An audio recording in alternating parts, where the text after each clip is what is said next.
আসসালামু আলাইকুম। এখন রাত প্রায় 11:30। আমার শরীরটাও তেমন ভালো না। তো বাচ্চারা বায়না ধরছে ওরা মিস্টার নুডলস খাবে। এই জন্য আমি এখানে কয়েকটা প্যাকেট মিস্টার নুডলস নিয়ে নিয়েছি। আর এখানে আলু আর গাজর ভাব দেওয়া ছিল ফ্রিজে, ওটা বের করে নিয়েছি। কেটে নিয়েছি কিছু পেঁয়াজ কুচি আর চাইনিজ স্টাইলে কাঁচামরিচ কেটে নিয়েছি। এখানে দুটো ডিম আছে, এই দুটো ডিম দিয়ে আমি নুডলসগুলো রান্না করবো। আর এই তো বাটিতে একটু চিলি ফিক্স নিয়ে নিয়েছি, এটা আমি ঘরে তৈরি করে রেখেছি।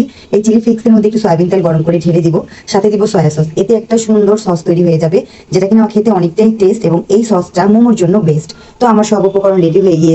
এদিকে আমার পানিও ফুটে আসছে। এখন আমি সবগুলো নুডলস এটাতে ছেড়ে দিব, এবং বলক আসলে ঝরা দিয়ে নুডলস কিভাবে রান্না করে সবাই জানা আছে। তো এটা দেখানোর তেমন কিছুই নাই। তো আমি নুডলস রান্না করে বাচ্চাদেরকে খাওয়াবো, এবং রান্না করা নুডলস আপনাদের সাথে শেয়ার করতেছি। এই তো তৈরি হয়ে গিয়েছে আমার মিস্টার নুডলস। আর সাথে আছে সয়া সস দিয়ে তেল গরম প্লাস চিলি ফিক্স সস। এই সসটা দিয়ে আজকে এই নুডলসটা খাওয়া হবে। বাচ্চারা খাবেন অবশ্য, আমরা খাবো। তো দেখুন, দেখে মনে হচ্ছে অনেকটা টেস্ট হয়েছে, তাই না?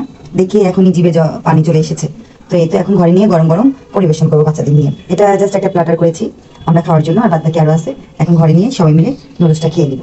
তো প্লিজ কমেন্ট করে বলবেন আজকে নুডলসটা কেমন হয়েছে। এবং আপনাদের তো আর খাওয়াতে পারতেছি না, আমি খেয়ে বলতেছি, মানে না খাওয়ার আগে বলতেছি, আমি ওখান থেকে টেস্ট করেছি আগে, অনেকটা টেস্ট হয়েছে। প্লিজ একটা কমেন্ট করে যাবেন, এবং আমার চ্যানেলটিকে সাবস্ক্রাইব করবেন, এবং বেশি বেশি করে শেয়ার করে দিবেন। আল্লাহ হাফেজ।